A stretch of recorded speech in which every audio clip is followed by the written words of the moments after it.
Lesson 6, Ella. Face down.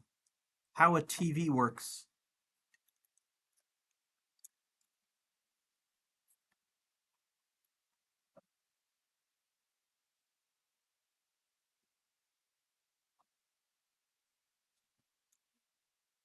Maybe I'll fit one more in, I don't know. This is kind of what I was hoping to get to. You folks have allowed me to go a little faster, so thank you. How does an older TV work? How many of you had a TV like this in your house at least once when you were younger? So you've all seen this, or a computer monitor. What we're talking about, so the original TVs had this big thing that stuck out the back. What the heck was that? We're going to explain that, starting out with simple black and white television, then how we morphed it into color, and then I will talk about how flat screen TVs work, completely different technology, but also really neat. I'm not going to test you on any of this, but I figure since TVs mostly raised you, you should know how they work, right? At the heart of every TV was what was called a cathode ray tube. It was abbreviated as a CRT. They would talk about CRT screens. But really, a cathode ray tube is basically an electron gun. It was a device that could fire out a beam of electrons. From that, you can do a lot. So a CRT is a cathode ray tube. In the simplest cathode ray tube, a beam of electrons is accelerated by one set of plates, then deflected by another. It hits a fluorescent screen, which glows. Example 2 says, describe the motion of an electron beam in a CRT. I don't want you to write stuff down right away. Some of the stuff I'll tell you to write down, but I'm really going to muck this diagram up. First thing you need to realize is the person watching TV would be sitting there. Okay, so that's the outside of the TV screen. What we do is we paint the inside of the TV screen with a fluorescent paint, a paint that will glow briefly when an electron hits it. That's step 2. How does our electron gun work? I'm going to zoom in. This you can write down. What we do is we charge a plate very negatively. That back plate there would be very negatively charged. Why is that so important? Because like charges, and so we charge it up so much that electrons actually boil off of the plate into the air. They would be ricocheting around all over the place. We do something else. I didn't include this in your diagram because it clutters things up, but we also put, don't write this down, don't write this down, a negative plate right there and a negative plate right there, because like charges, it pushes the electrons towards the middle.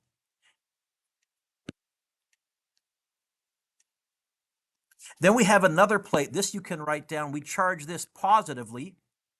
So it's going to attract the electrons, but we have a tiny slit in the middle with those up and down negatives that push the electrons to the middle, with the electron plate repelling and the positive attracting. What you get is a pretty thin beam of electrons. And basically, the more money you were paying for your television back in the day, one of the things you were paying for was a thinner beam of electrons to get a more accurate picture with less blur. Now, if we didn't do anything, these electrons would go ricocheting across and they would hit right there. If you've ever seen an old black and white TV, when you first turned it on, you had a white bright dot in the middle. That meant, okay, the electron beam is firing, but the rest of the devices haven't warmed up yet. They often were using vacuum tubes that took a while to warm up. But that's the start. Now what? Well, because we've painted the inside of this screen with a fluorescent paint, if I can direct an electron and have it go where I want it to go, I can make any part of the screen glow for a split second. And if I do that quick enough, the person sitting in the chair will see an image. So we have a series of what we call deflecting plates. Here's the electron beam. Oh, get me out of there. Here's the electron beam coming along. Pen lost again, huh? There we go. Eliana, this top plate, is it charged positively or negatively? So what's going to happen? The electron, as it comes through, is going to get deflected that way. What if I bumped up this voltage and made it more positive? Well, then it might get deflected that way. What if I flipped the current? This allows me to direct the electron and have it hit anywhere I want on that fluorescent screen. I can put an electron there or there or there or there with pretty good accuracy. So that's step one. Let's take this now a little bit further. So here's the idea behind a television. You have some accelerating plates. They're what's causing the electrons to boil off. You have a deflecting section, and then you have a fluorescent screen. Now, this would only deflect it up, down. You would also have a second set of plates that were vertical. Those would deflect the electrons left, right, and now you can have an electron hit anywhere that you want and make a section of the screen glow. Oh, we have good old Professor Whoopi. Where am I going to go with Mr. Dueck? I think it was under electrostatics. Classic cartoon from like the 1950s. But there's still something I don't understand, Mr. Whoopi. Well, my boy. Between the TV There isn't any picture, just electromagnetic waves which are invisible. But then How does it get to be a picture again? Let's go back to the 3D TV. Inside every TV set, there's a big tube. You call it a picture tube, but the correct name is cathode ray tube. It takes the waves from the transmitter and turns them back into electrons. In the back of this tube, there's an electron gun which shoots the electrons at the front of the tube. The front of the tube is coated with a special chemical which lights up when the electrons hit it. So here's the deflecting plates. One pair of plates would deflect the electrons up, down. One pair of plates would deflect the electrons left, right. Now, that's how you get electrons into an image. How do you get an image into an electrons? It's really the reverse. You have a plate that's light sensitive, and when you expose that to an image, the brighter parts would send more electrons in that area. The weaker parts would send less electrons in that area. You take that current and you send it to a transmitter. That's what the transmitter would be before we had cable vision, out into the atmosphere, and then with your TV antenna, you would pick it up and return it back into an image. And this is what makes the picture. I get it. The orthogonal tube turns the picture into an electron. The thing that turns a picture into electron is called the orthicon tube. So the tube turns the electrons into the picture. Precisely, my boy. What about color TV? Color TV, you have three electron guns, a red one, a blue one, and a green one. And that's why old TV monitors or old TVs used to be called RBG. It works like this. How does the monitor work? Signals from your computer's video card are loaded into three electron guns at the base of the monitor. There is one gun for each of three colors: red, blue, and green. These three colors, when mixed together, can create all the colors you see on your screen. Now, these guns don't shoot bullets. Instead, they shoot a powerful beam of electrons towards the face of the monitor. The beams pass through the deflection yoke. It uses magnetism to bend the electronic beams so they can sweep across the entire screen and create the picture we see. What happens once the beams have swept your monitor? Special chemical phosphors are painted on the inside of the monitor. Energy from the electron beams makes the individual phosphors glow either red, blue, or green, depending on the type of phosphor. The stronger the electron beam, the brighter the phosphors glow. A sheet of metal with holes in it helps keep the electron beams aligned exactly with the phosphors. This is called a shadow mask. The beams sweep across the entire screen 60 times per second. It happens so quickly that you are unaware of the firing process. Instead, your screen appears to be a steady, continuous image, just as it does now. So that was early TV. Now there's some weaknesses with that, but let's talk about the theory then. So here is a side view and a front view of a CRT screen. So you can imagine the person sitting is right there. So here's the side view, here's the front view. Initially, when we turn it on, the electron beam hits dead center because we haven't started deflecting anything. What will happen if we make the upper deflecting plate positive? So now you'll notice we have Y plates and X plates. The Y plates will deflect it up, down. So Ashley, if I make this plate more positive,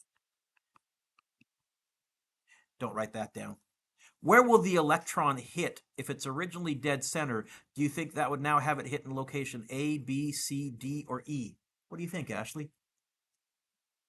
I agree. That would hit in location A.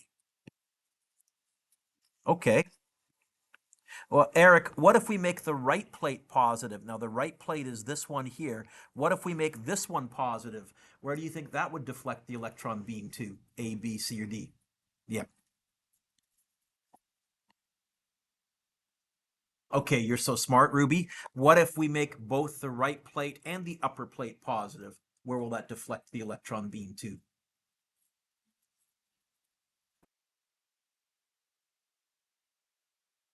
E, right? It's going to get up and right.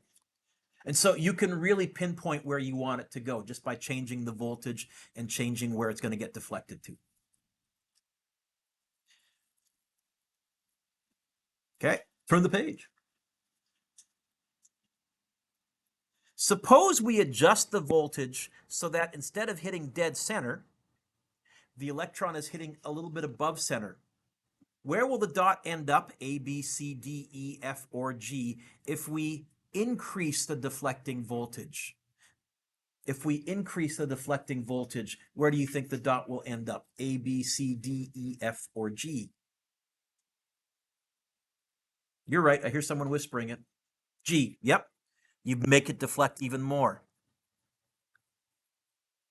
Okay, go back to the original situation where it's being deflected just a little bit. What if we reverse the polarity of the deflecting voltage? Where will it end up, Joanna? A, B, C, D, E, F, or G? C.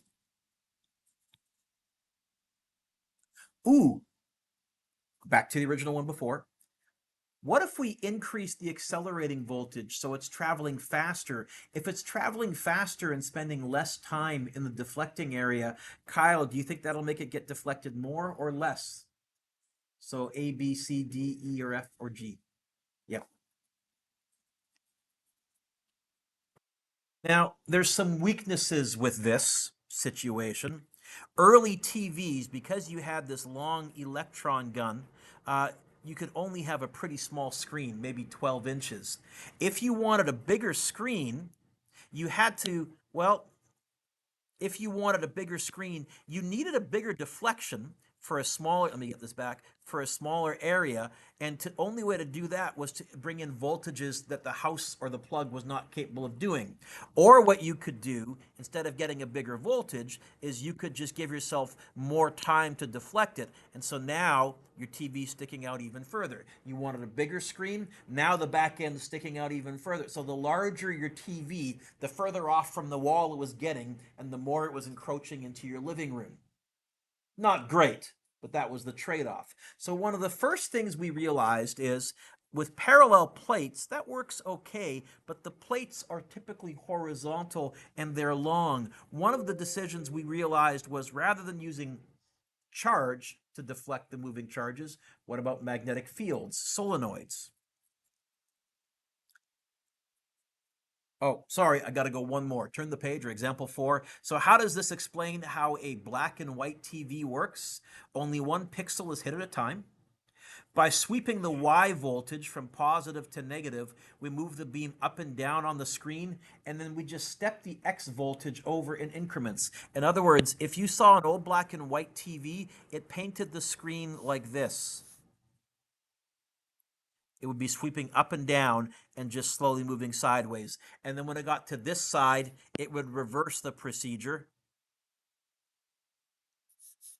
and then go back and then go back 60 times a second. Okay? We can step the beam over using a small X voltage, sweep the beam up and down again. If we gradually add increments of the X voltage, then sweep vertically, we can illuminate the entire screen. Beam on is a white dot. Beam off is a black dot. Beam partially on with not as much energy, that was gray. So you could get black, white, and gray. Grayscale, basically.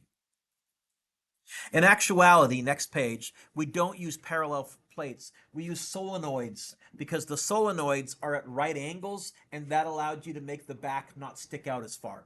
Made the back wider, well, not a problem. You already got the big wide screen. If it goes a little further back wide, that's not an issue if it allowed you to shorten it a little bit.